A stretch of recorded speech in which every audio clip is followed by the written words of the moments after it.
Hello and welcome to the Warp Shelf. I'm Frank Duran. I'm Duran and Vasquez. And today we're getting filthy. Yep. We're getting casual. Disgusting. We're getting laid back. Yep. We're doing another filthy casual episode, and what that means, if you've never been here before for one of these, we're just gonna talk about what we've been up to. Just shoot the shit. What we're, what any other podcast does. Instead of our very in-depth, deep talks, which we have done many of recently, and check out our previous episodes anywhere you find podcasts, especially you see our beautiful faces on YouTube if you want to. I've been adding some lights, turning on games. I'm trying to make it pretty for the YouTube audience. I'm trying to step it up a tiny bit. I hope you enjoy it. But basically, guys, Sean, what you been up to? What you been watching, viewing, playing? Well, let's start with watching. I just recently jumped on board the hype train for Ted Lasso. Yeah? Because there is some hype. Yeah. It's like not many Apple TV show things have a lot of hype, but Ted Lasso has a ton of hype. It's really fucking good. Yeah. All right. So to explain what it is, it's a sitcom about an American football coach, played by Jason Sudeikis, moving to the UK and coaching a European football team. So he's moving from American football to soccer. Yeah. And having no prior experience in the sport and just sort of getting thrown to the wolves. And what's funny about the show is that it has this stark contrast where it's very R-rated, like people are like swearing like sailors, like you get some fucks in there a lot. And people are just like, who the fuck is this yank coming into our space and trying to tell us how to play football? But Ted, in stark contrast, is just the nicest, most optimistic, wholesome guy who's just like, no, we're just going to do it. It's just like Southern hospitality. And it's just so funny to see that contrast. It's like, oh, look at this fucking yank. What, you think you know about football? It's just like, well, we're going to try our best. It's going to be great. And you're just like, and everyone, both you as an audience and the characters in the show are just like, why is he so nice? Why is he so wholesome? So That's the funny. weird thing about the genesis of this show is that Ted Lasso was actually a running ad character that Jason Sudeikis used to play for like advertisements. It was a whole joke where it was just like they were advertising a football league over in the UK.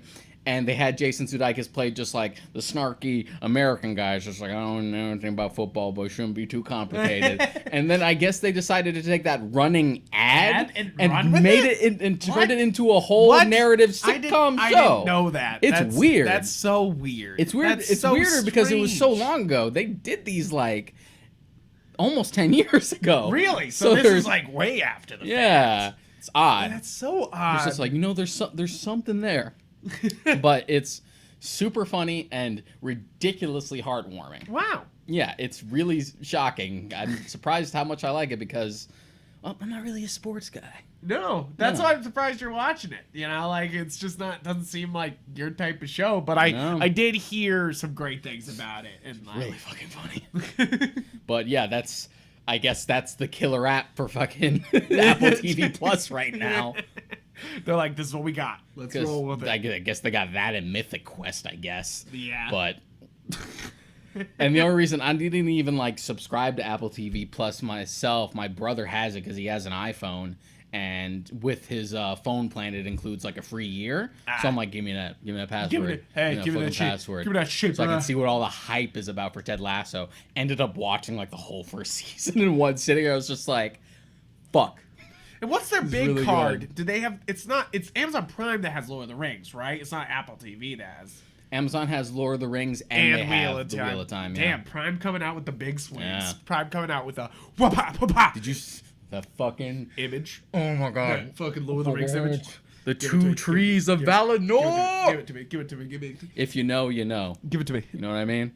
I want it. That's been really good. Also, gotta say, interface-wise, Apple TV Plus is pretty good. Yeah, not bad. You always sort of worry about like, oh boy, here comes the new kid in the crowd. Yeah, How are right. they gonna fuck this up? But like, so far solid. Haven't Really? had any issues. I'm doing it straight from my TV. It's not like Hulu, which is like, LG. or it's also HBO Max, which is literally just messes up constantly. Another problem with Hulu is that like its interface is just crap, so it's hard to find anything crap, specific. Yeah. But Apple TV Plus is pretty solid. It's easy to find stuff. And what's cool is that they sort of have like a YouTube thing going on where they're just like, you like Ted Lasso. Here's your favorite funny jokes and clips from Ted Lasso's and like little minute snips. Sort of like what you would see on YouTube, like, oh, here's this funny bit, except they just put it right up there. That's interesting. Yeah. The only thing I'm kind of missing is that I need like a rewind only 10 seconds option, and they don't have that. I feel like that's standard now. Everybody needs that. Especially for a comedy show where you're just like, you get that joke and you want to hear it again. Yeah, you're like, bring it back. 10 seconds is usually the sweet spot, but like, no, it's just like fast forwarding and rewinding. But that's about it. I've had like no glitches or crashes or had no trouble like finding anything. It's pretty well organized. That's not bad. I'll have to check it out. I mean, I've heard some of the good things about the animated TV show that was made by the Bob's Burgers guys. I think it's called Central Park or something like that. Yeah. I haven't checked it out, but I heard it's quite good. That's the only other Apple TV thing I even know about. So we'll see. I expect that Ted Lasso probably won't come up again unless I bring up season 2, because that's airing right now. Yeah. Because I'm not expecting you to get Apple TV Plus. No, and I don't blame you. Unless you find someone to bum off of, I'm not going to get on your ass. Yeah, as good as that show is. Yeah, just like, I just feel like, if that's the only thing bringing me in, I don't recommend the high seas, but that does look like a high seas situation. But I don't recommend that, and I don't condone that. And everybody should make their money. I'm just saying, because a pirate is free. But yeah, exactly. that's all I can say. Is pirates do what they want. As far as other watching stuff, I saw The Green Knight yesterday. Nice. Yeah. Nice. Very fucking good. At the Coolidge, right? Yes, I did. Oh, beautiful. The Coolidge is back, boys and girls. I was originally going to go to just like the closest theater to me, because I live in Quincy. I was going to just go to Dorchester, but it's like, it was kind of a prestige film, and I was just like, I haven't been to the Coolidge in so long, and I want to support them. Fuck it, I'll just go to Brookline. I'll hop on the T and go. And it's worth it. It's worth it. And it was great to see, and it was a really fucking good movie. We were joking about it in the car. That's just like, it's definitely the best Arthurian adaptation I've seen, but that's not saying much because most of them are crap. Yeah, we were saying in the car, we said it at the same time. What's the only other good author movie? And Sword in the Stone? Like, come on. Like, is that it? Excalibur doesn't hold up. I mean, there's like, there's some good enough Arthur stories, I feel like, out there, but there's really no, like, oh my god, that is so good. And of course, Monty Python. Of course, no question. No, I mean, oh my god, no, yeah, exactly. I'm sorry. No, please give it to Monty Python. Great representation of the myth. It's specifically adapting the epic poem, Sir Gawain, or Gawain, however you want to pronounce it. They do it like several different ways. Really? They call him Gawain. They call him Garwin. I didn't hear any Gawain, but it's those fucking like old Welsh names, specifically Sir Gawain and the Green Knight, the whole romantic tale. Strike a blow upon me, and I will return it 1 year hence, etc. Journey of bravery and stuff like that. Really well represented from what I remember of the poem, because it's been a long time since I've read it.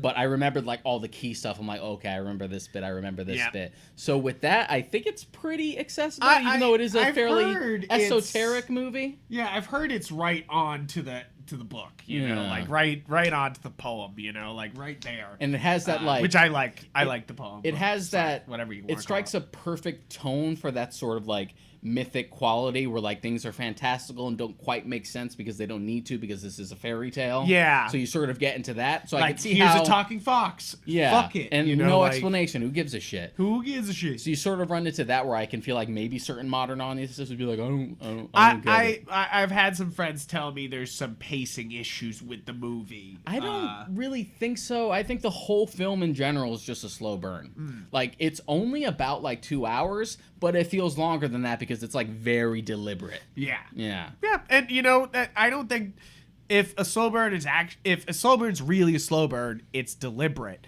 And that's what I think there's a difference between a movie that's badly paced and a slow burn, because a slow burn is using every moment to advance the story, but it's taking its fucking time. But there's also like that sense of atmosphere to like really put you in that situation. The cinematography is fantastic.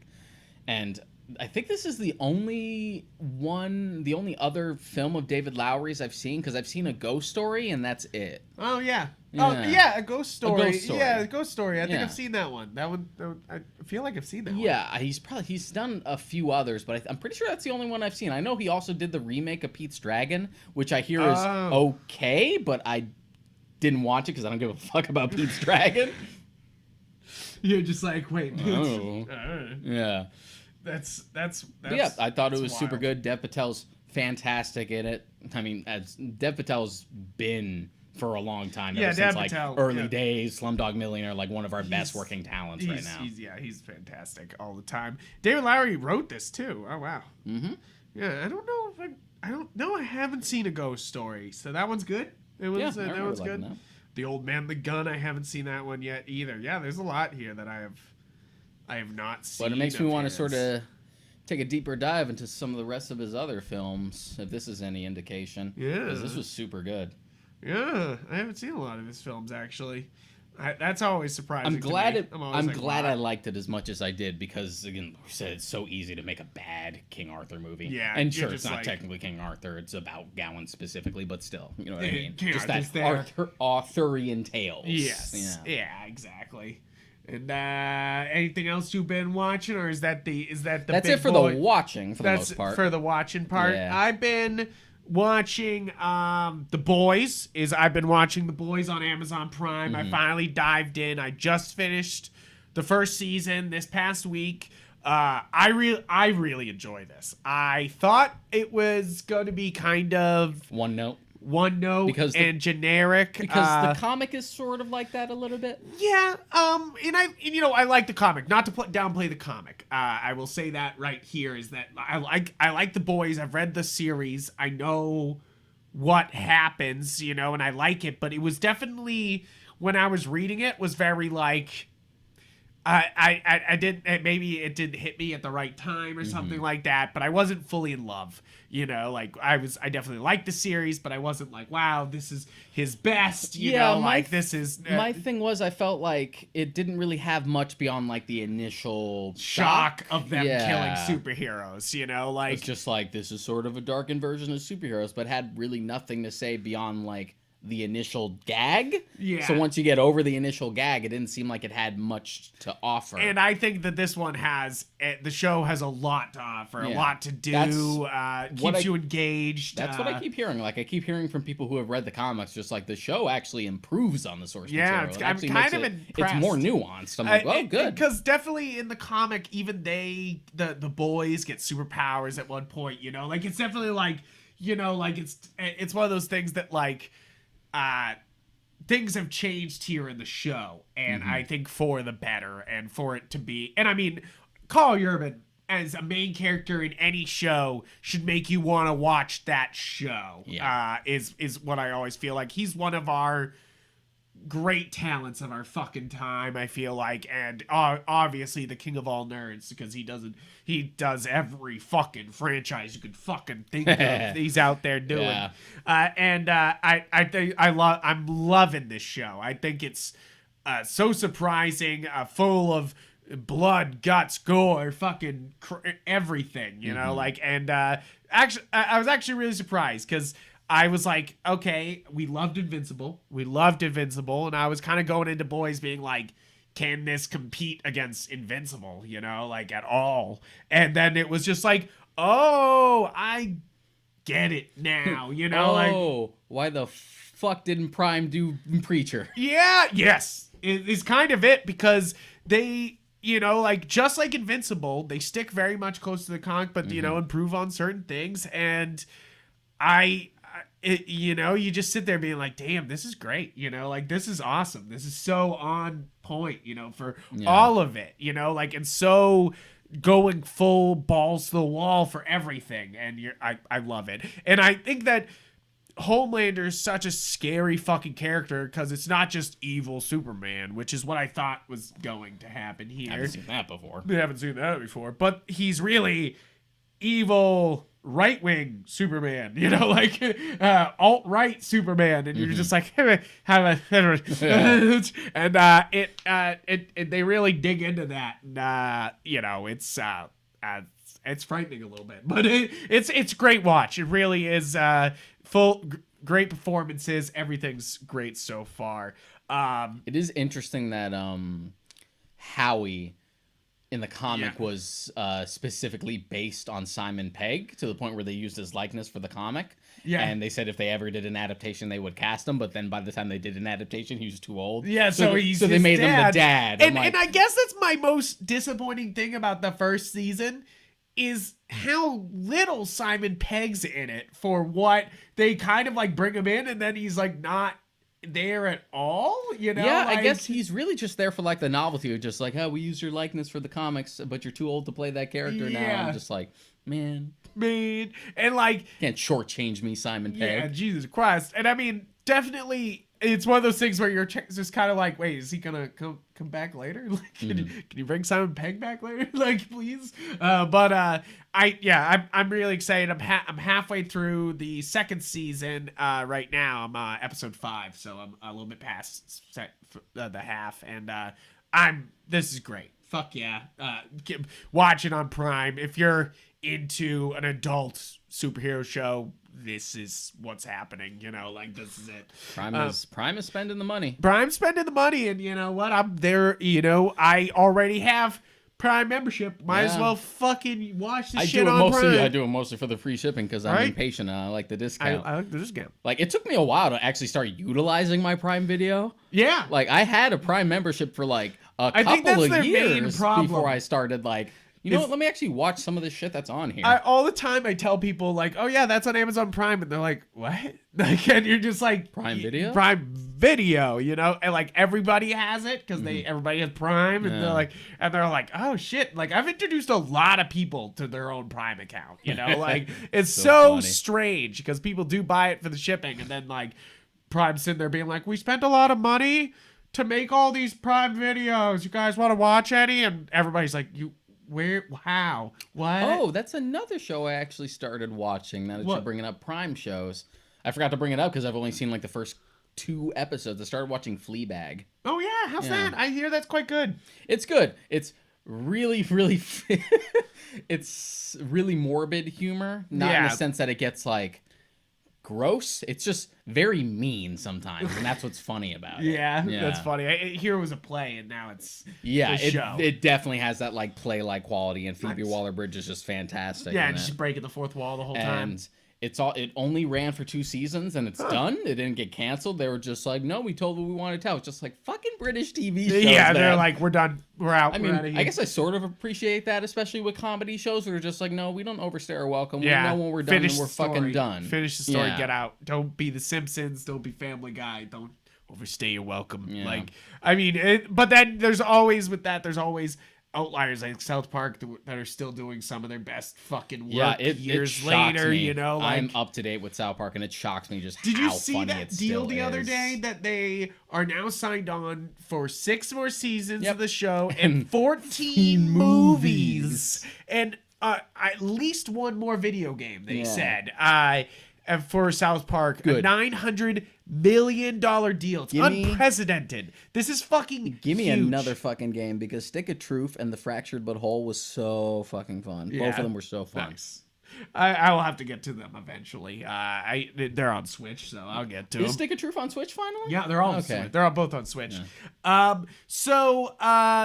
I think since last time we've had an episode for Filthy. I did talk about Godzilla Singular Point. I think Just so. hasn't started. It says started, but it finished. That was actually a lot of fun.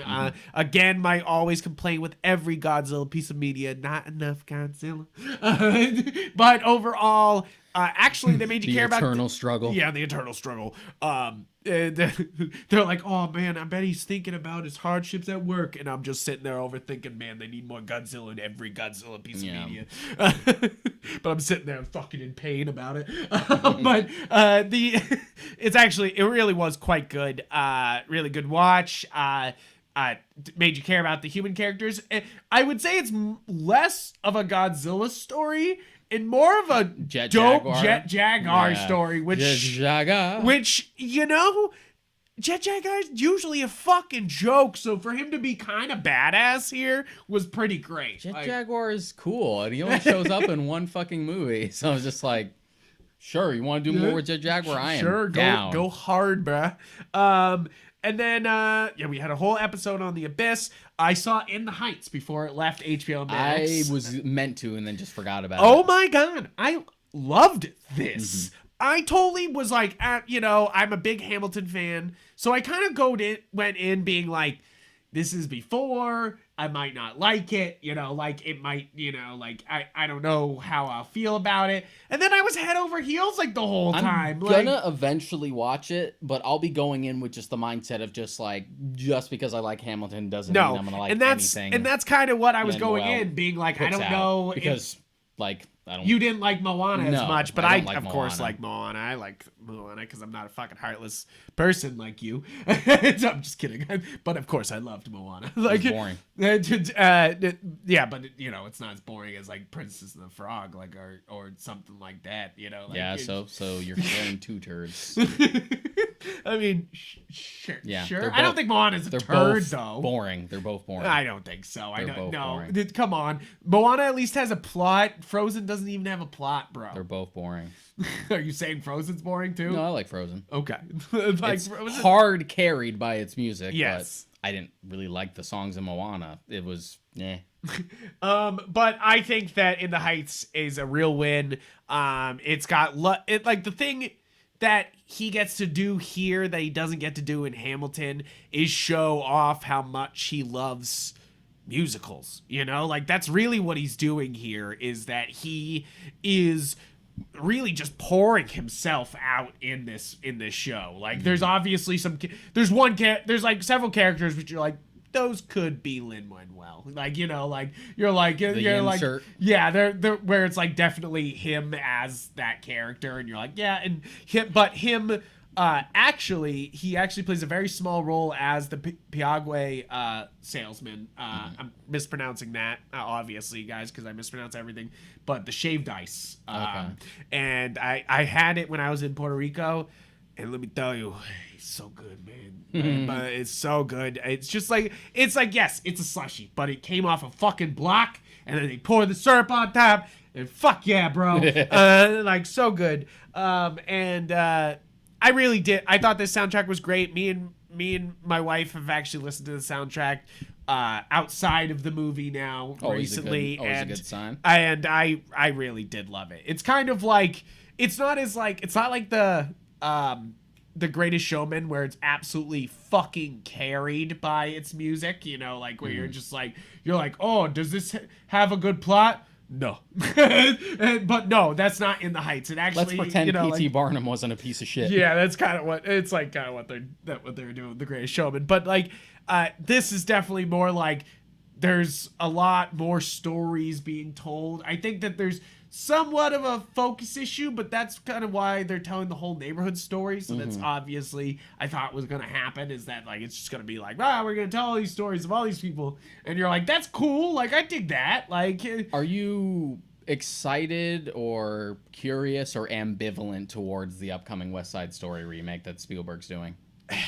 So my thing about West Side Story is that I've never been a huge West Side Story guy. I've never been into West Side Story. And the thing is I'm not against Romeo and Juliet either. It's like I've done Romeo and Juliet at school. I've done, I know all the lines. I know it's I know it's a great play. I actually really do love. It's the only movie I love by what's his name. But the Romeo and Juliet with Leonardo DiCaprio, and that one is actually one of my favorite Shakespeare adaptions, because it's a Shakespeare adaptation where everything else doesn't feel Shakespeare at all, and I love that. Like I love being like Shakespeare, but like and I love that about that. Never been a huge fan. I love that movie. Never been a huge fan of any of the directors. Name is escaping me right now too, but I'm also very tired. So name's escaping me right now. But the only thing that filmmaker has made that I genuinely liked was The Get Down, and then that got canceled. So Oops. Oops. I can't fucking win. What's his name? Baz Luhrmann. Baz Luhrmann, yeah. Yeah, it's like, yeah, his Great Gatsby's a fucking joke. And then, like, you know, like, you're just like, please. Yeah, but I never minded the play. I know everyone around me fucking hated it because it's always one of those ones where they force you to read, and yeah, most of the people I knew would just fucking loathe it just because of that reason. I never hated it. As we only did for Shakespeare, we only like, of did course they're dumb, but Romeo and kind of Juliet and Macbeth, and I was really into Macbeth. Oh, Macbeth, yeah, and we Yeah. did Hamlet a lot, and what was the other one?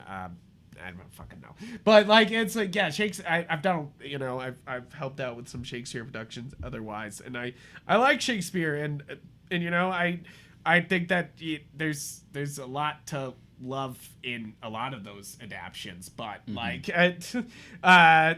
but what was your fucking question though? Sorry, you asked me. Oh, whether you were curious or excited or just indifferent. Yeah, for West Side Story. Yeah, sorry, West Side Story. That's my thing, is that West Side Story is just Romeo and Juliet with some musical numbers thrown in that I've never fully cared for, because I've always felt the movie was a little weird with its like white person but with dark makeup casting of all the Puerto Ricans, and like, and I've always thought that I was hope strange. this is something that they fix. Yeah, you're like, for a modern adaptation.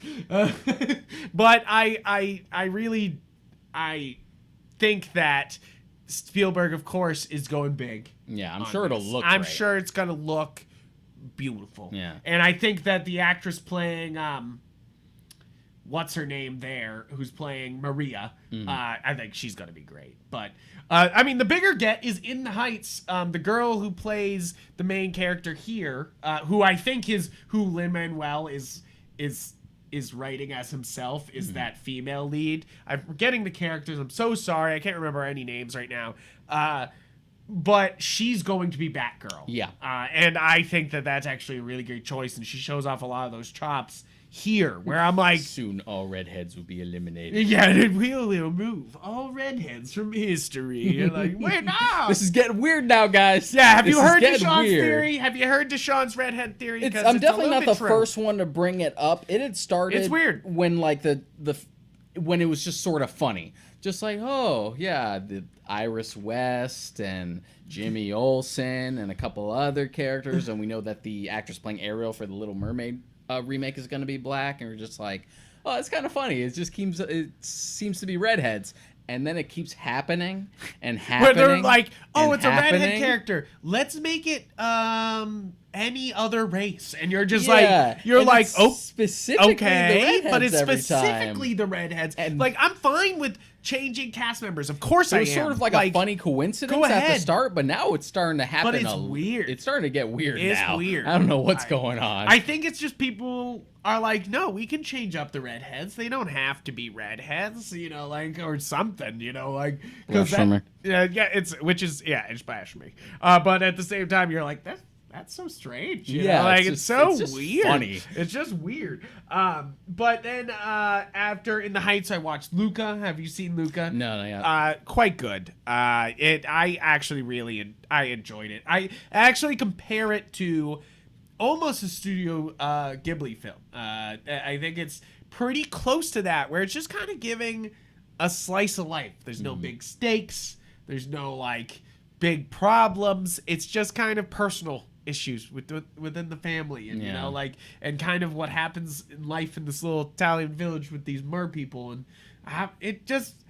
it's very nice. I had a good time. Did you feel the illusion that they were like going for? Because there's like that queer reading of it that people have been talking about. So what's great I've heard differing opinions. What's great about it is that I do think, yes, they could have gone a little bit further and just sealed the deal and just been gay. And and that I think would have been better. But of course, China's sitting there being like, no, what's a gay? And you're like, and Disney's like, sorry, Papa China, I give you no gay. Here you go. And that's kind of what goes on here, is that like, you could either read this as they are such great friends, or they, you know, like, literally, they were roommates. Yeah, they were roommates. Like, fucking wow. that's like, Exactly. It's like, it's one of those things where, like, the ending is very, like, it very much implies, and it could have been a kiss at the end just to really fucking seal it, but they don't.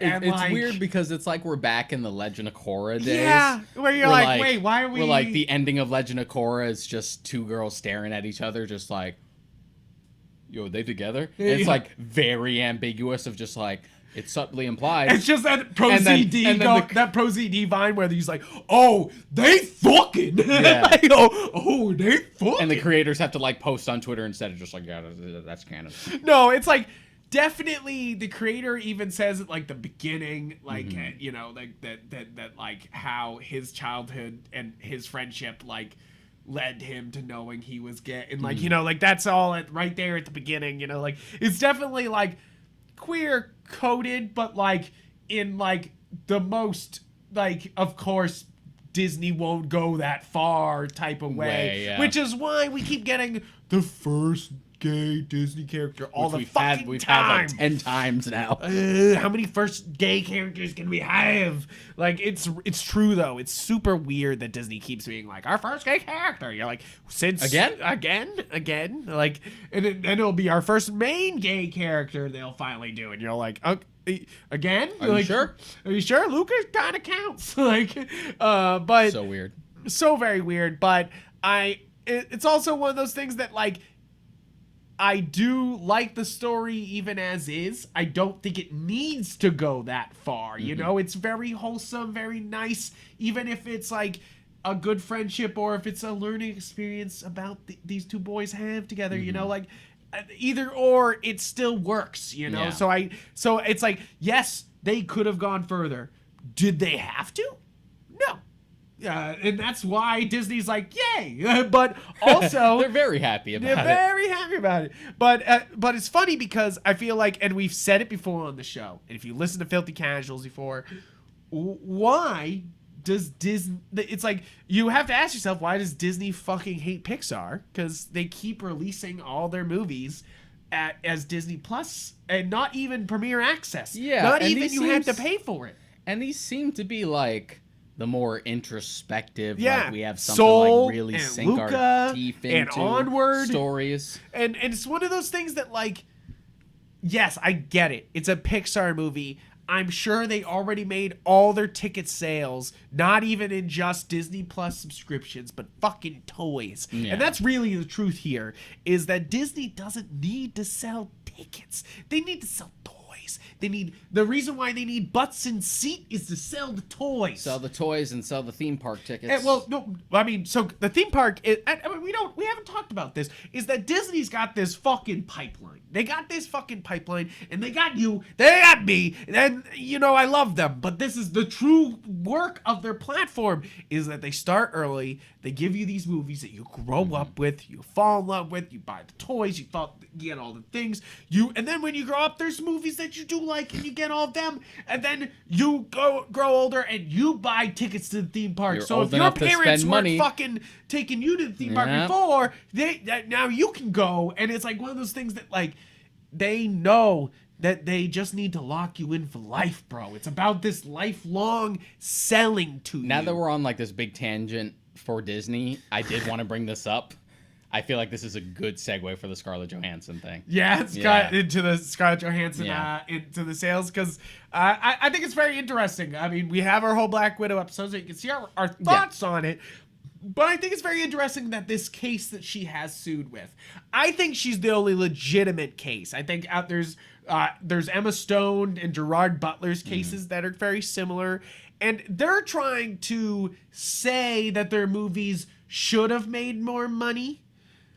But Scarlett Johansson literally had it in her contract that this movie was supposed to be theater exclusive. Yeah. And they broke contract to put it out on Disney Plus. So this is not even an argument of, like, yes, box office sales need to happen to get these actors to get paid or anything like that. I want to bring up several readings of the situation and just to, like, further elaborate why I lean more on Scarlett's side of things, because yes, sure, there is that easy thing of just like, hey, Scarlett, It's a pandemic. It's not like you're It's a pandemic. that, and the idea is just like, Scarlett, you're not fucking strapped for cash right now, all right? Yeah, I get. What are you doing? But here's the thing. One, on Disney's side of things, you can't, and Darren Mooney was posting about this on Twitter, it's just like, you can't take the high ground and try to use that as an excuse that she's being flippant about the pandemic when you push people coming back to your theme parks in the middle of it. Right. So and you can't now exactly are pushing back against it. Yeah, you know? so you can't exactly use that excuse. And then on the other hand, even if you're just like, well, Scarlett's rich, as long as she's gonna like be strapped for cash to this, but this is her last Black Widow movie. But this even is it. beyond that, if fucking Scarlett's Disney check. getting screwed out of a check, Who else? think about the people under Scarlett. Yeah, true. It's like if they're screwing the stars, what do you think they're doing to the crew? To the crew and the underlings. And I've literally heard Disney parks, and I'm sure there's some Disney fans that could probably dispute this, that like Disney parks are having a labor shortage right now, but they literally fucking let everyone go. Yeah. And then they're acting like, oh man, we can't get everyone And here's back. the thing, And it's like, Disney no, they had to go find other constantly jobs. does skeevy stuff like this. Because they also did something similar with Shonda Rhimes when they tried to break contract on her. If you don't know, Shonda Rhimes, famous showrunner. A lot of shows, especially network stuff. And they also sort of like tried to gaslight her in a similar way where it's just like, don't you have enough? Don't you have enough? And plus, this goes beyond filmmaking. You can find stories of novelists and paid writers who used to have contracts for other companies that Disney have bought where their contracts were supposed to extend despite the merger, and they were still supposed to get royalties, where Disney just stopped paying the royalties. And you're like, then what the fuck? When the bigger authors made a big stink about it, they paid them, but they didn't pay the people who weren't as loud. Yep. You're like, but what? Wait, hold on. Just for that alone, I am definitely like lean more ScarJo's side. Yeah, and I mean I'm absolutely ScarJo's side, because this is one of those things that it's one of those things that this could be really big, you know, like, because first off, it could lead to two things. It could lead to big movies being stopped from streaming services, or even bigger is points being given for virtual releases, or even crazier, the disappearance of points at all. Like, you know, like getting a percentage of a movie's release, which, you know, it's definitely worked out for a lot of people. You know, that's how they get paid for the rest of their goddamn lives. But it's one of those things that, you know, it might go away if this case comes through like this. Who knows? From a more prideful standpoint, regardless of how much money you have, when you do your job and you're promised a certain pay, when you get screwed out of that, paid. You did your job. Don't fuck with my money. You don't fuck with my money. Yeah, don't fuck with my money. I'm a very kind person. I try to be very nice to a lot of people, but don't fuck with my money. Yeah. All of a sudden, I turn into an Italian mobster, and I'm like, "Are you fucking with my money? Am I gonna have to break your fucking kneecaps, bitch? Am I gonna have to fuck you up?" No, I'm just kidding.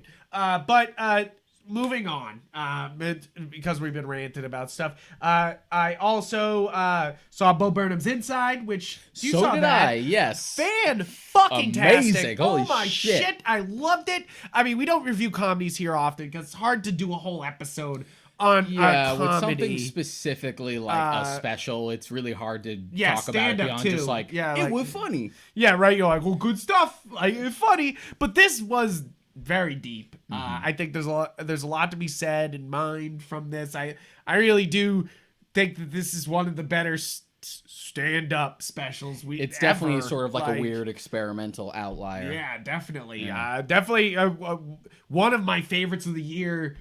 No question for me. Starting off top bombastic 5 right away, over the top, but layered with just like, oh, he's talking about real shit for a second there, and then as you go along, and it just gets more isolated, and now we're really into the real shit. Jesus now you're like, oh man, and yet at the end, I came away somewhat like. So I was like, oh, that was downright therapeutic. Yeah, right? You're like, wow. I listened to the soundtrack a lot, too. That's one of the ones that I listened to the soundtrack. I think it's great. It's such a good soundtrack. I was really surprised by it, yeah. Yeah. I also, my wife hadn't seen Jeepers Creepers, so we watched the first Jeepers Creepers. We're going to try to go through the Jeepers Creepers movies. I like the first one. First one's, I've never seen the other two. I like the first one. 2 is okay. 3's pretty bad. I haven't seen them, so I was just like, and one, I thought one was fun. I haven't seen it since I was a kid. Yeah. I remember being frightened as a kid by this movie, and then watching it as an adult, I'm like, this is good, but is it scary? Like, No. not really. It never scared me, but It's funny, I always enjoyed its sense of was- atmosphere, and I just love the creeper as a concept. Remember him without his eyes screaming at the end. Like that fucked me up for like years, dude. I don't know why.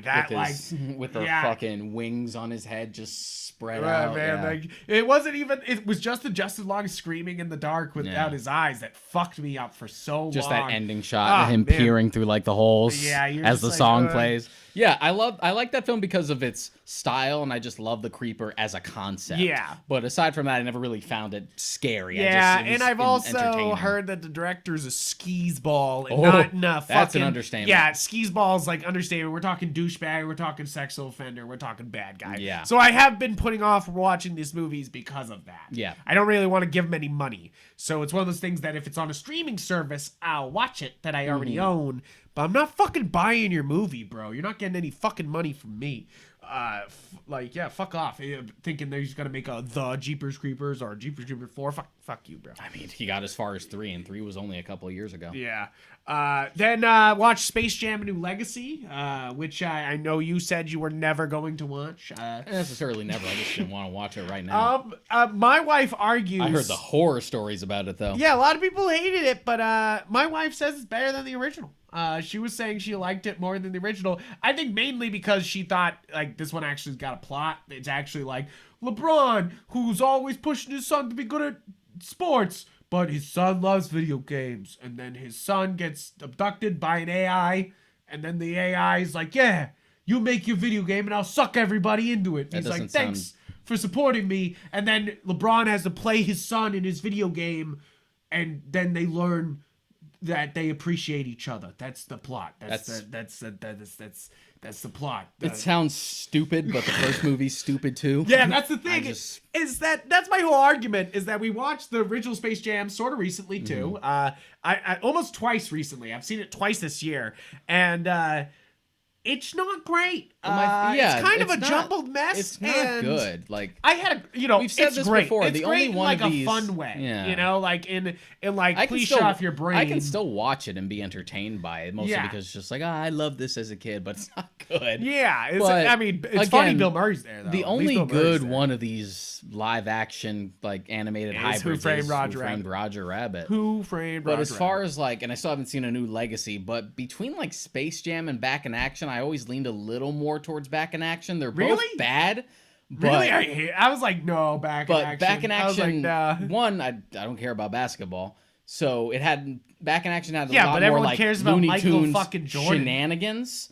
And it also had like, even though there's a lot of studio just like sticking their fingers right in there, it has a lot of like Joe Dante charm.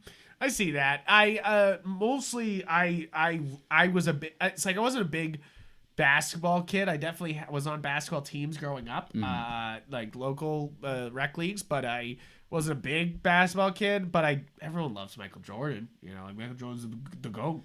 Like so that I loved the original Space Jam because I thought like, and that's the thing too. Everyone was always was shitting on LeBron's acting, and I'm like, Did you watch Michael Jordan try to act in the first fucking movie? I think LeBron did about the same, like is my argument. And I'm not saying, to be fair, I think Space Jam, the original, is a lot of fun. And even though it's a brain shut off movie, it's a lot of fun, great jokes, memorable. New Legacy has a lot more cringe moments where they literally did Bugs as Big Chungus. Yeah, I don't. They literally did him as Big Chungus. I don't need I don't need like that. What? I don't need that. How do you do, what? fellow kids? We don't know how to write the Looney Tunes shit in there. And I also don't want to watch a feature-length HBO Max ad. Yes, I mean definitely that's my main problem with the movie. And I feel it like is a huge like, hey, look what we own. And given now. what's been Look described to me about the movie from friends who know how I usually vibe with stuff, And the clips I've seen, it feels like one of those things where if I do watch a new Legacy, I think it's going to make me mad. Yes, so the thing is that you're comparing an already bad movie and you're making a sequel to a bad movie. And so you have to compare a bad movie to a bad movie. I'm not saying either of these are fucking getting out there and being above even.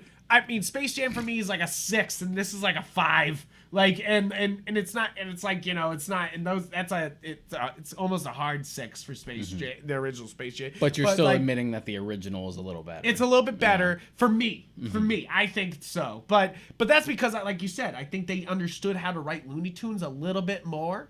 But here, I do think there was a lot of jokes I was actually laughing at. Like there's a lot to laugh and love about what's going on.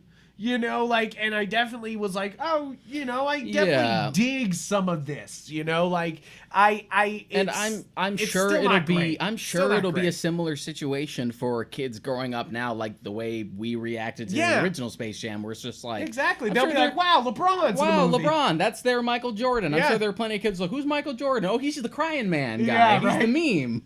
He's the meme. Yeah, exactly. I mean, I'm sure that hurts a lot of people. Just like, I'm old, but sorry, it comes for us all. But really, there was actually a lot of really good jokes in here. I laughed often, and that's really all I could ask for. Is did I laugh? But there definitely was some real cringe moments. I think Cheadle does his best, but he's playing a really cringy villain. That definitely doesn't play as well. Yeah. But moving on, I saw Point Break for the first time. I'm sorry. I didn't like it. I didn't think it was that good. Cool. They surfboard. Cool. They skydive. Edgar Wright is ashamed of you. I know, but I know. And I know there's a lot of people going, are you talking shit on Point Break, Frank? Yeah. You fucking talking shit?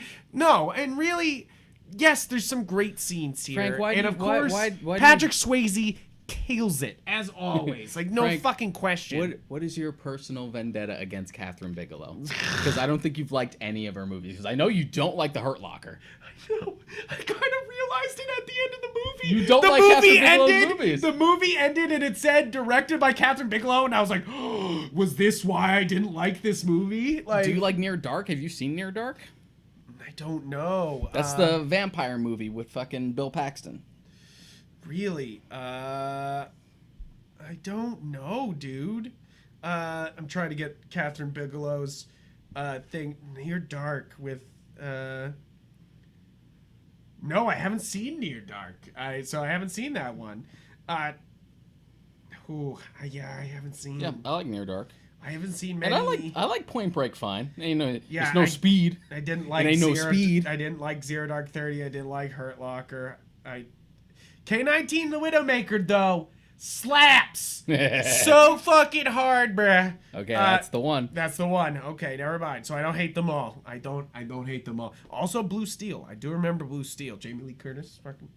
But I guess I'll have to watch Near Dark and Loveless with William Dafoe. What? I haven't seen that one. Ooh, William Dafoe with a shirt open. What the fuck? Okay, but so I guess the only Catherine Bigelow movie I really love is K-19 The Widowmaker, which, to be fair, K-19 slaps. It's really funny. But I've always liked Point Break fine. It was never like, even on the tier of just Keanu action movies just in a bubble. Yeah. It was just like, it's somewhere in the middle. But, it ain't no John Wick, it ain't no Speed, it ain't no Matrix. Yeah, and that's kind of my problem here is that, like, I don't think it tops any of his other action greats, so you're just kind of like, man. But Patrick Swayze does a great job here, and of course the ending's iconic as fuck, like. Where else will we get the Fast and the Furious without Point Break? I mean, that's definitely the worst part about this, is that you sit there going, wait a minute. Did the Fast and Furious just steal Point Break's fucking plot? It's literally Point Break, but with cars. It's literally Point Break, and they spin it for 9 movies. The Point Break writers must have been like, fuck. To be fair, after the first one, that it just went off the rails. Just like the second one is like secret agent shit. In the last one, they were in space. I saw that clip for the first time the other day, and I was like, are you fucking with me? I thought they were going to go to space in the 10th one where they put an X in it. I called it. Too soon, but too soon. Hey, they still might. Who knows? Yeah. But it's weird, the evolution or de-evolution, depending on who you ask, of that franchise, because it's just like Point Break with cars. Stupid secret agent shit. And a lot of people didn't like the second one because it went secret agent shit. Yeah. So the third one's just like back to basics, but it's in Japan with a new main character. The acting is fucking bad. Three's actually one of my favorites. Like, I know one. I never liked three.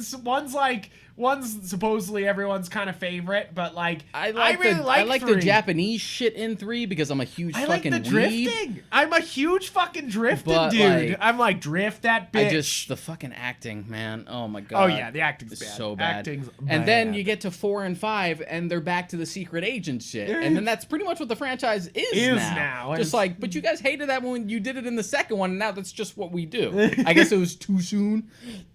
I mean, that's kind of what the Halloween franchise does too. They're like, oh, no, we're gonna do something different for 3, and they're like, no, we need that. It's kind of like the 2 Timothy Dalton Bond movies. They're just like, we're done with the silly Roger Moore shit. We're going serious. Just like, I don't like this. This is too serious. And then they do it again with Casino Royale. It's just like, now we're ready. We're ready. Just like, okay, all right.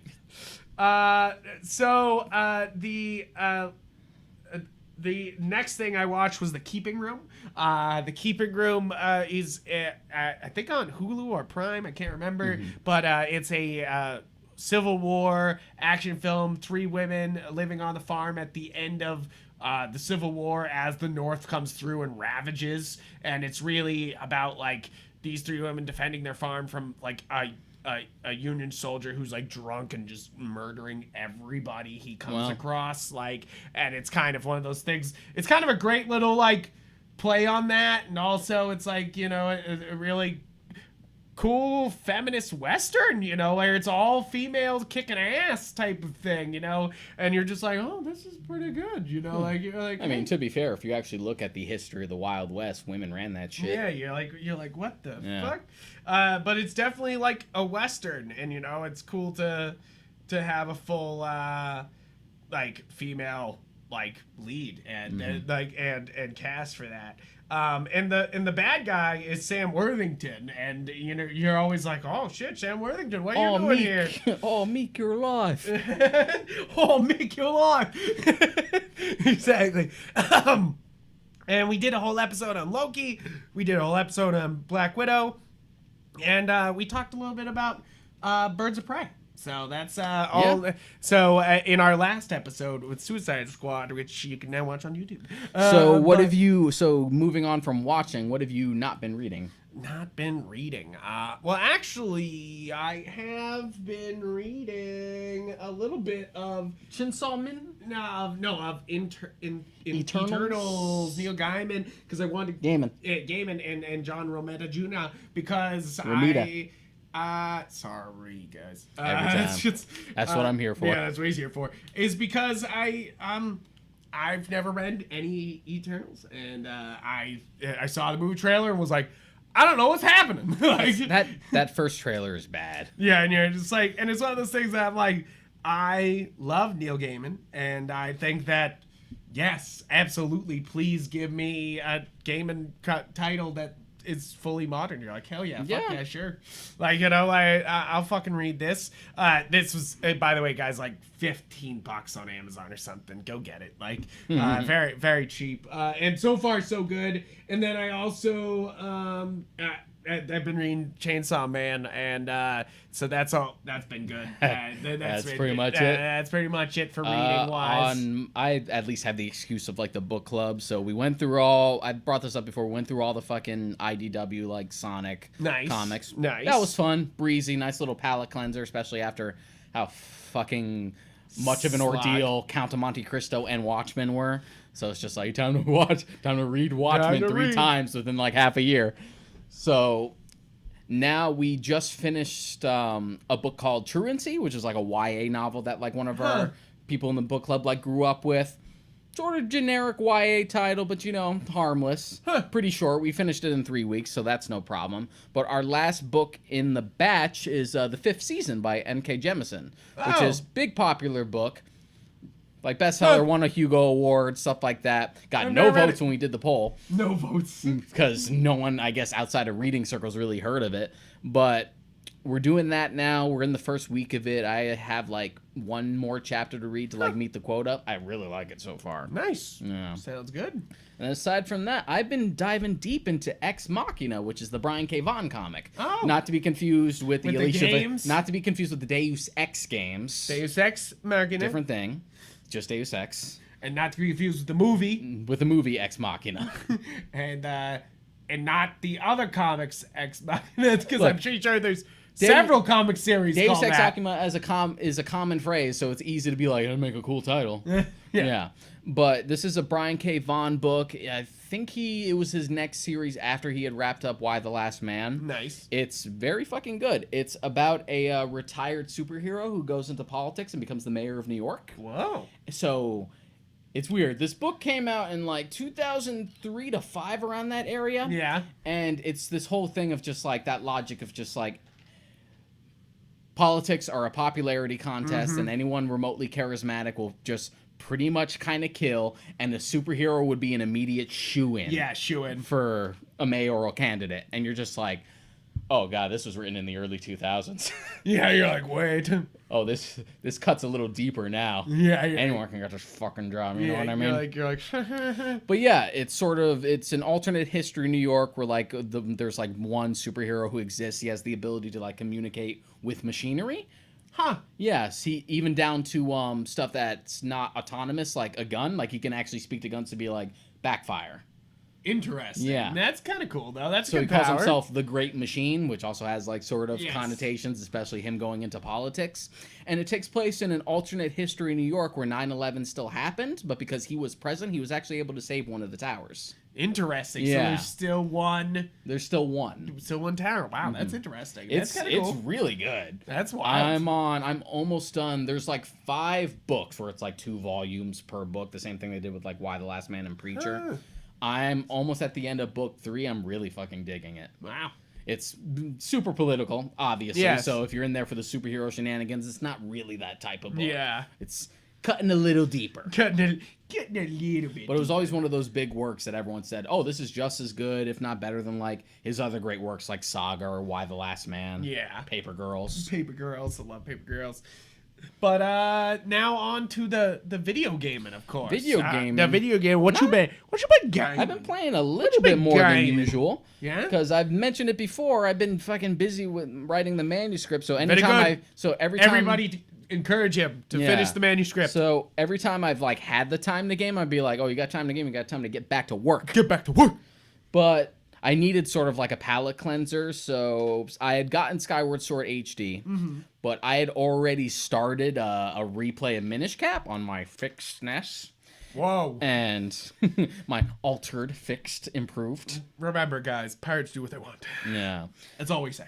And so I went through Minish Cap again. That was a good revisit. I wanted to like Minish revisit Cap that is for great. a while. Minish Such Cap a is good fun. time. Yeah. Such a good time. I remember just loving the graphics the first time I played through it. I was like, damn, this is beautiful. Like, you know, like you're just Back when 2-Link was like the de facto Link design for a while. right, you're just Yeah. like, oh.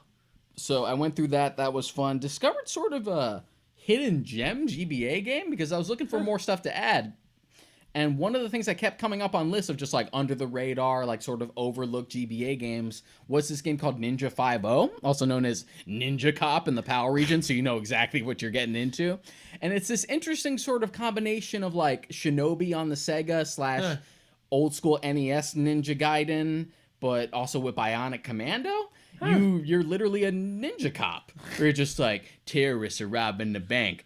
We got to send in our best ninja. So you're just like fucking sidling and throwing stars at like actual terrorists, and you have to like dodge them and stuff like that. Really arcadey, super silly and fun. It's so wild. Gets really hard later on. Yeah. But just I was like able to ramps beat it. You're just like, oh And then, shit. aside from that, I'm playing Skyward Sword. I'm like three. I'm Yeah, like how you dungeons feeling? in. How you feeling about Skyward I Sword? like I have it. not bought it yet, by the way. Just prefacing Yeah. it. This is one of those ones that I know won't go down in price, but I also know won't disappear right away either. This isn't like this is like a Breath of the Wild where this will just be around, and I'm kind of like, I'll get it later. I'll get it at some point. It's one of those things where, like, I know this one has sort of like a bad reputation on the net, but then again, so does Twilight Princess, and I've always liked Twilight Princess. Those are the two that I don't like. Yeah. So I'm like, fuck, I don't care. I was just let me decide. So I've been playing it. I'm at the end of like the 3rd dungeon, more or less, and I like it fine.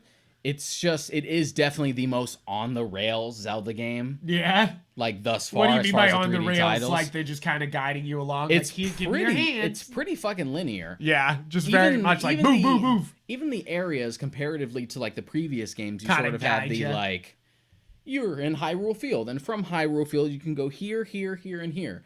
With Skyward Sword, everything is sort of segmented off into its own little area. Like you got to go to the mines, fly to the mines. The mines are over here. They're right here. If you want to exit it, you got to go back to the sky, and it's sort of in its own little spot.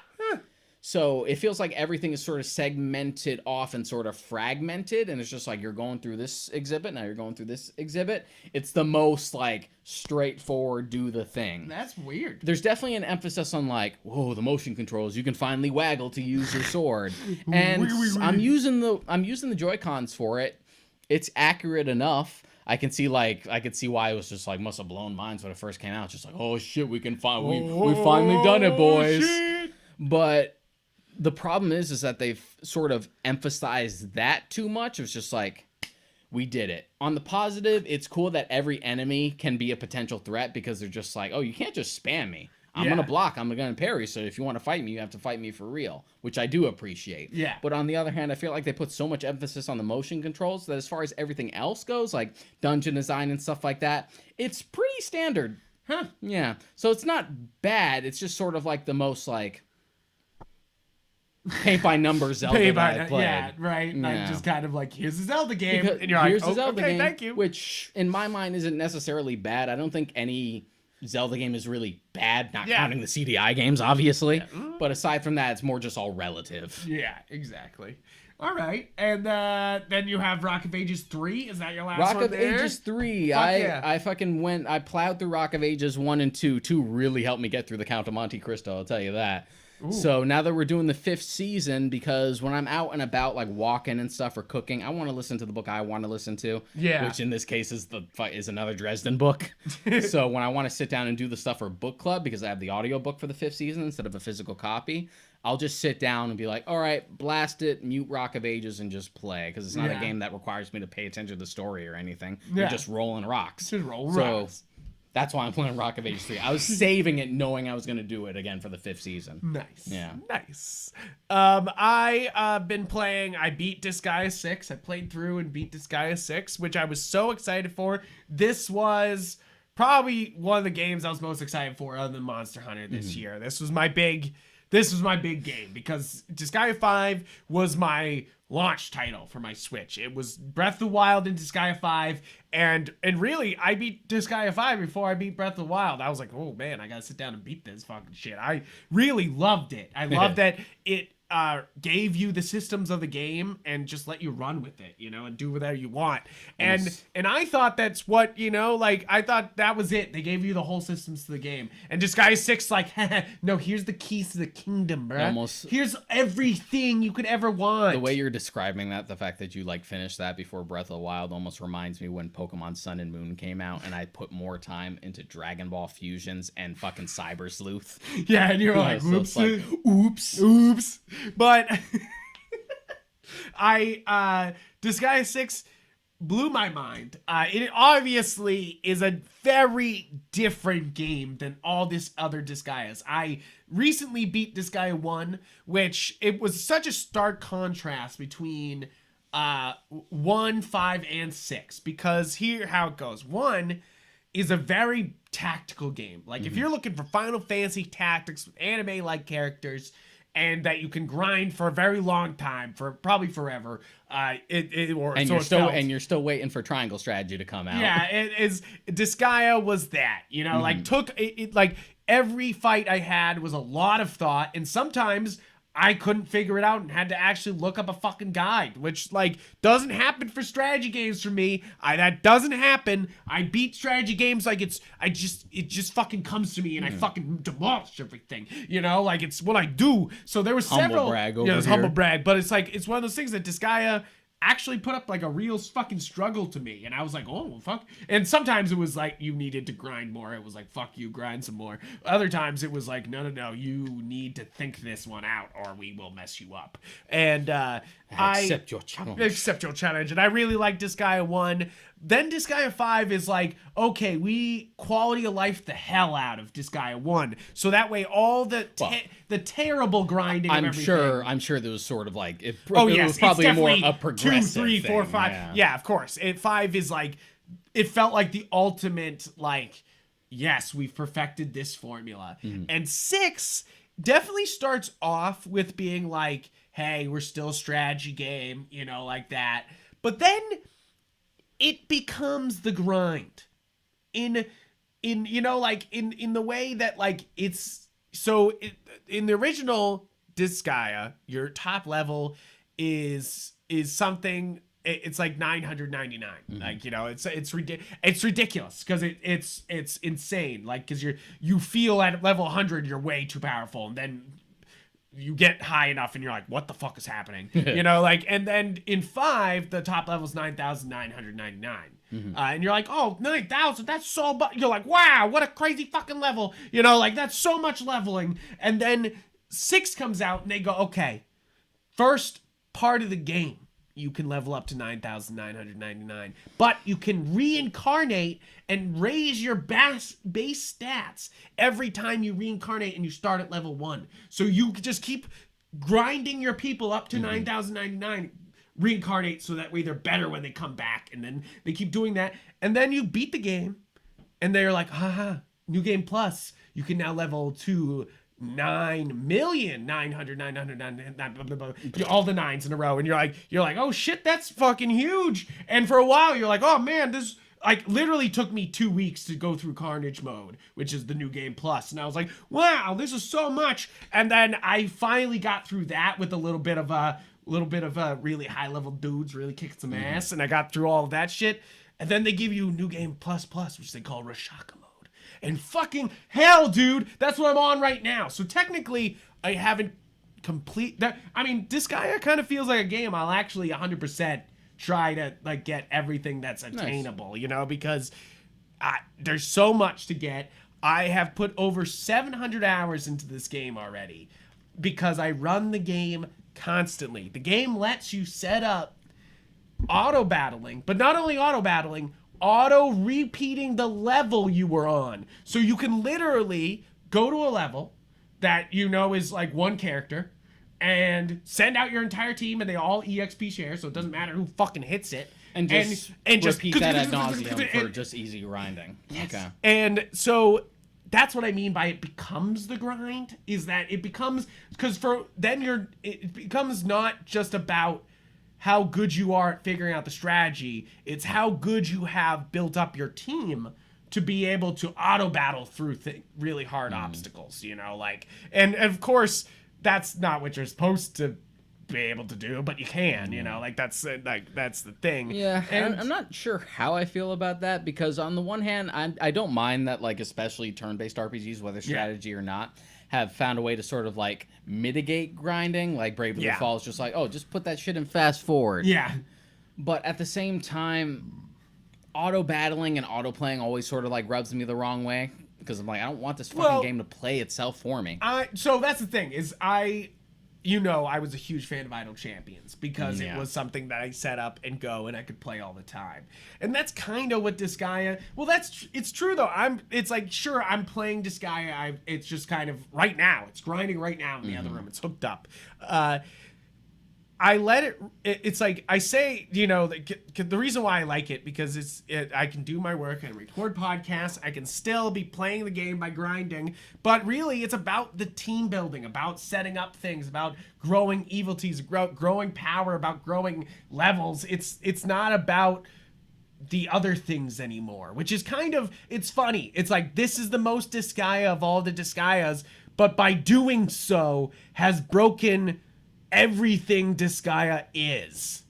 By going so far, you know, like, because you can auto battle, it's not about the strategy anymore, you know, like, at a certain point, you're just like, well, I'm not fucking actually battling this out, like, I'm grinding this shit, you know, like, and I kind of love it. I'm head over heels, still playing it. I'm trying to slow down now that I'm in Rashaka mode, and it's actually the end of the game, like, there's not much more to keep going. I'm just gonna perfect the characters and just kind of go yay at the end. Like, I might try to, there's some alternate endings I haven't tried to get yet, and that's kind of my last like big thing, but you know, and there's technically one last boss fight, which I guess negates all your reincarnations, so I gotta that's an actual tactical fight, which is like what's great about the game is that they keep giving you more to do, even if the game breaks down to just the grinding. They're like, no, here's a level that you could never auto battle, and you need to do strategy wise. Good. You know, like,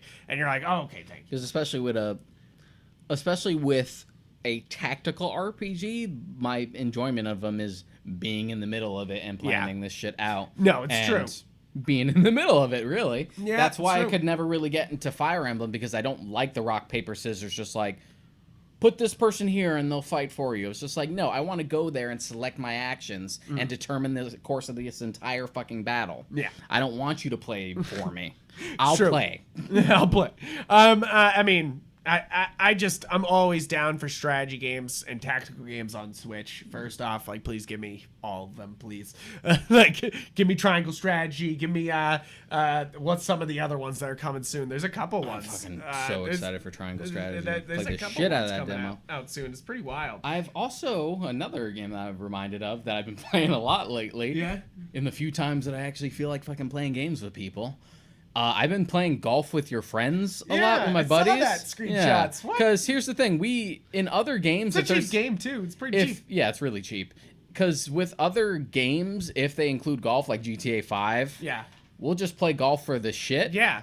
But the cool thing about golf with your friends is that it's specifically mini golf, so the courses are more creative, and the fact that there's just such a wide variety of like creator custom maps that people have made that are actually like elaborate and well balanced and stuff. So you sort of have like this endless thing. It's not like other games where you create your own stages where you sort of have to like weed out the garbage. Most of the time we're getting good stuff. Oh, that's nice. And so it's also so easy to just like jump in and be like, yeah, we'll play a couple rounds. The controls are simple. It's literally like, move your mouse, because I'm playing on my laptop. It's like, move your mouse, click, push forward and back for the intensity, and know your physics, and let's see how it goes.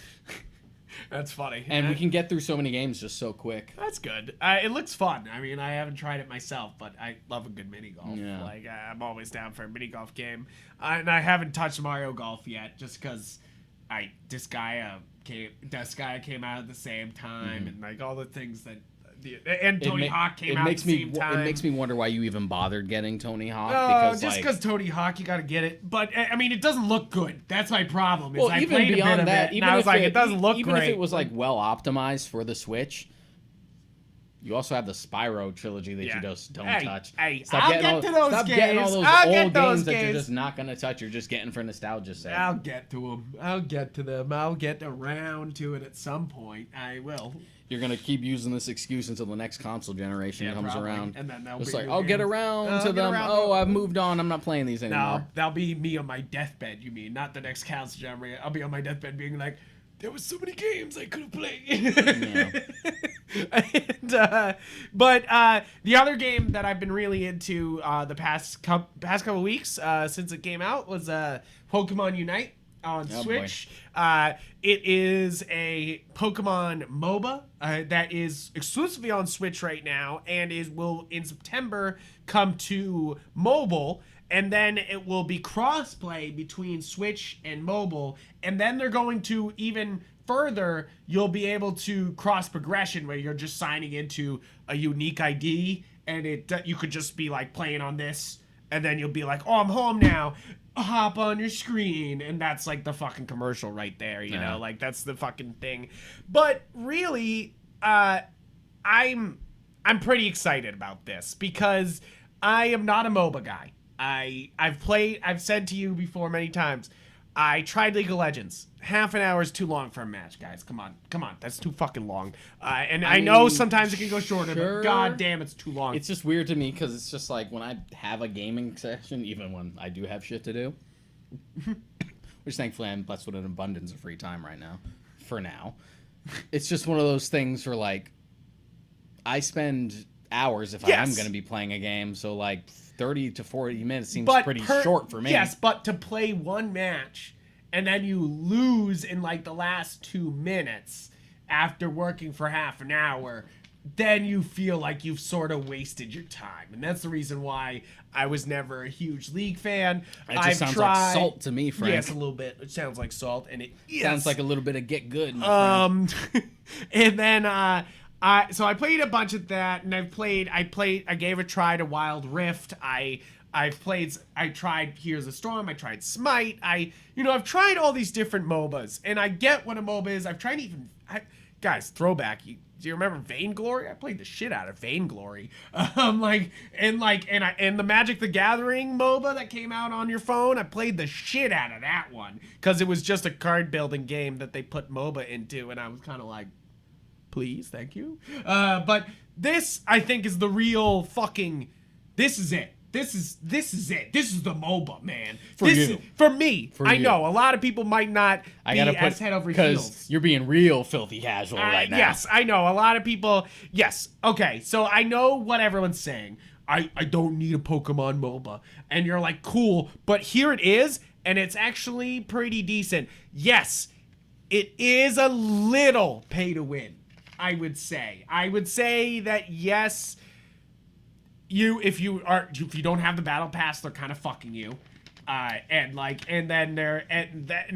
like, sure, that's only like $4. So like for a game that I'm gonna put 40 hours into, $4 is nothing.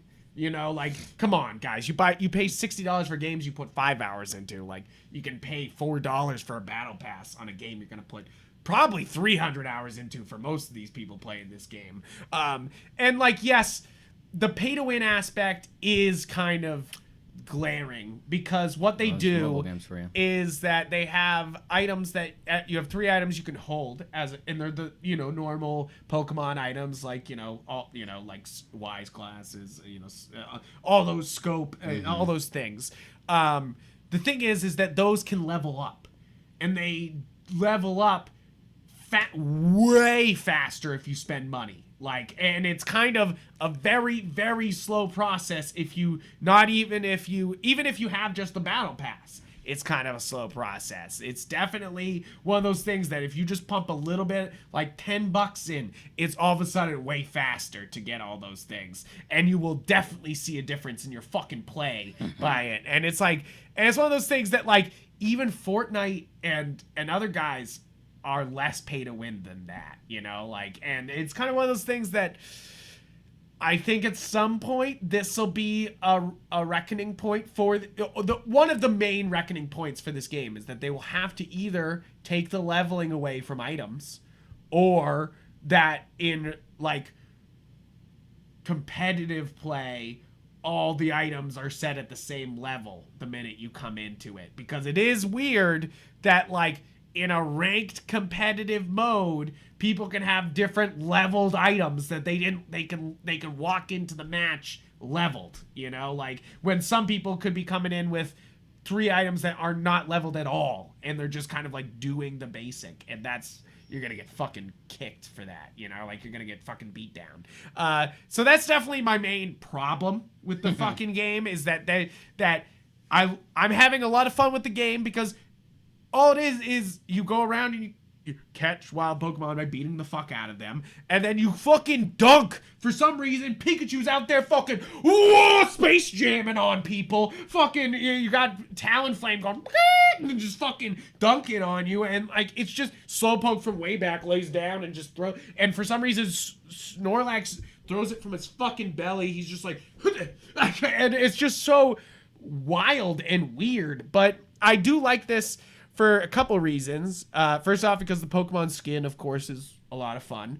10-minute games, and with no overtime. It is strictly 10 minutes. And if somebody surrenders before that, less than. But strictly 10 minutes. And then I think that a lot of the monsters are very viable. So there's not like this situation where you're like, oh man, that's not the pay to win part where you're like, oh, you can't unlock the good characters, so you can't win. It's like, oh yeah, those characters are good, but obviously there's some better characters than others.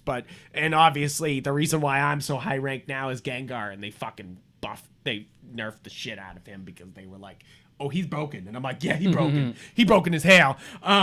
Because he literally would like hex, and if you landed the hex right, you could hex again and again and again, which no other character could do that. And you're just like, oh, that broken. Oh, that broken. But I really enjoy it. And in that 10 minutes, they do a good job of the creatures that pop up in the forests and everything that you have to take down that are not the goals actually matter, instead of it being like, oh yes, another experience point, or like, oh yes, lots of, like, it's like, yes, they do give you a lot of balls you can dunk in, but sometimes it's the difference between leveling up 2 levels above the people you're fighting so you can really take them down, or or dunking on them real hard, like it, or in the case of Zapdos, literally turning the whole game around. So at 2 minutes left in the match, they put Zapdos in the middle, and Zapdos can, it's just Zapdos.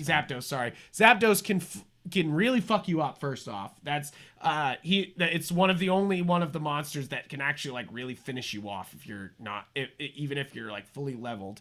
And then what happens if you take down him is that it makes it so you instantly can score. You don't have to like wait to dunk on the other things. You instantly score. You get full.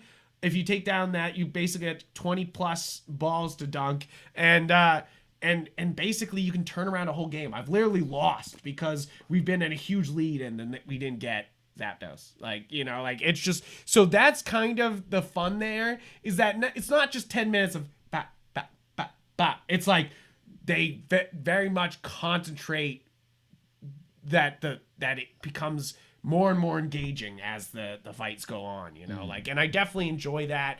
I'm like 30 hours in now.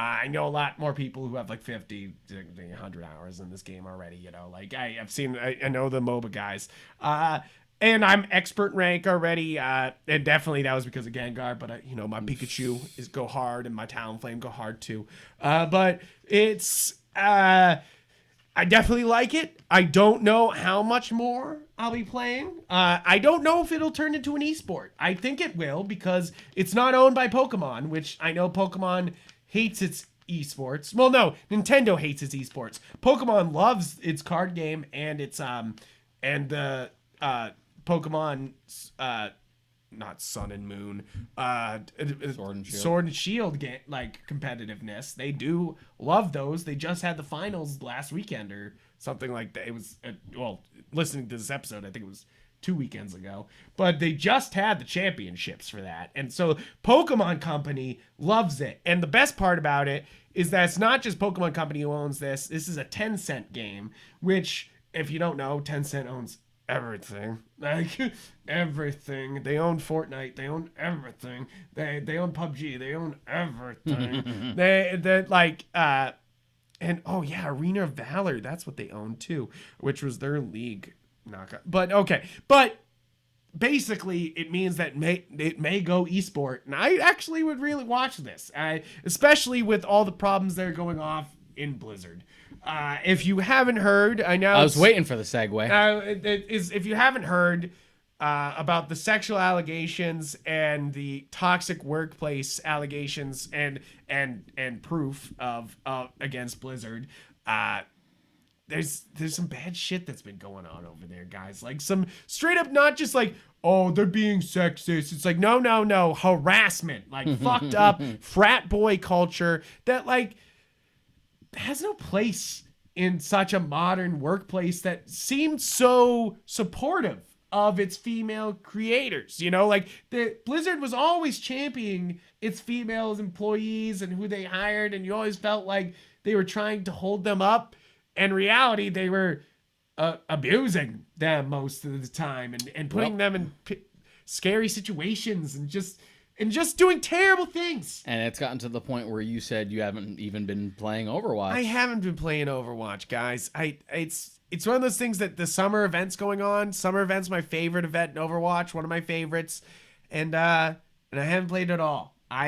It's leaving such a bad taste in my mouth. I haven't stopped watching Owl, and I encourage any Owl fans who are listening to still support Owl, because those guys didn't create the game. They don't even, like, sure, some of them work for Blizzard, but in reality, like, these guys are trying to do the esport. They love the game, you know? Like, sure. It's like, I don't blame, guys, I don't blame any World of Warcraft players. I don't blame any Blizzard, like, Overwatch players. I don't blame any of the people who love these games.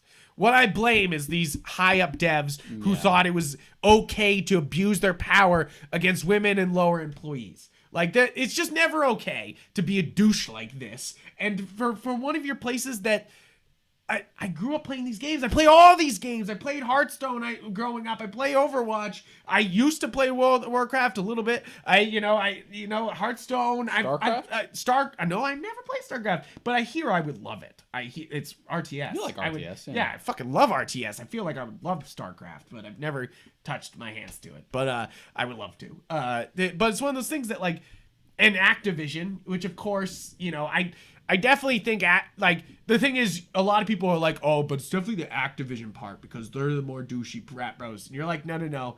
These stories are about the Blizzard side of the office. Like, and yes. It's also been one of those things where it's sort of like an open secret. Yes, it is kind of an open secret. It's one of those things that I feel like it's exactly like the Weinstein situation, where, like, everybody sort of knew Weinstein was a fucking creep.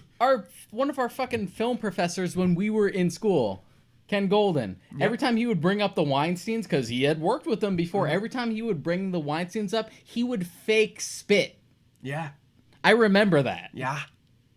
It's like it was known. And I think that I don't know this for sure, but you could see it on Twitter a couple times, and from all the allegations that came out before this big lawsuit came, is that it was kind of well known that Blizzard was kind of like this. That BlizzCon always had this reputation of, like, a raging party that was inappropriate. Yeah. And to finally hear about the Bill Crosby room and, like, see pictures of it. Sorry. I love that you combined Bill Cosby and Bing Crosby. I know, I'm so sorry. The ultimate fusion. I'm so sorry, Bing. But really, though, it's a very serious situation because, and we've talked about this before, it's hard to separate the art from the artist. Yeah.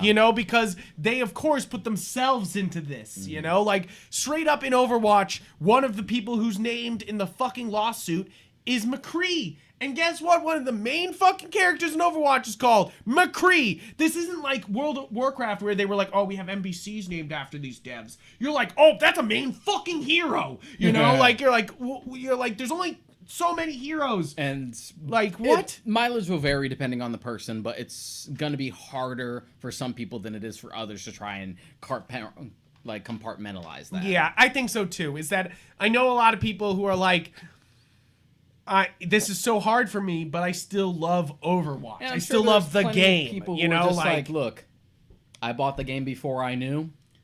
Yeah. I already purchased the game. Yeah. So just don't buy any more loot boxes, I guess. But at the same, but for me, it's kind of sad because I'm gonna try to separate the art, but it's like one of those things that, like, I can't watch Kevin Spacey movies anymore. Even if I try to be like, this is Kevin Spacey, not, this is actor Kevin Spacey. This isn't the guy Kevin Spacey. I can still watch the old stuff. I can't, especially something like what's the one where he's an asshole boss? The one Horrible Bosses. Not Horrible Boss, yes. That one, but the one where it's something a shark reference, and they're in Hollywood, and he's a Hollywood producer. Oh yeah. I know what you're talking about. I'm forgetting the name of that movie, but that movie I watched that after his allegations came out, and like, That joke, that movie went from like funny, like ha ha ha, isn't his boss like terrible? That's so outlandish, to being like, hey, Kevin Spacey may have been like this. Like, you're like, ha ha ha, Yeah, you know, I can still watch the older stuff.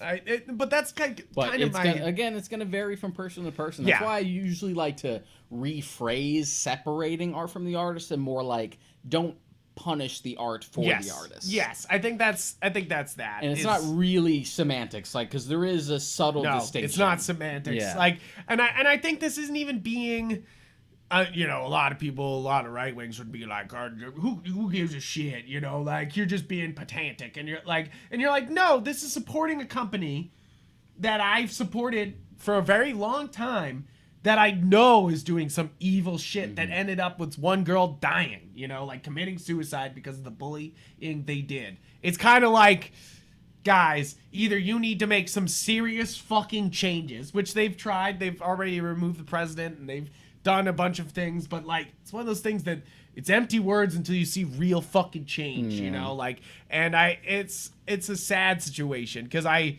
love Overwatch. It's one of my favorite, like, not let alone games, but sports.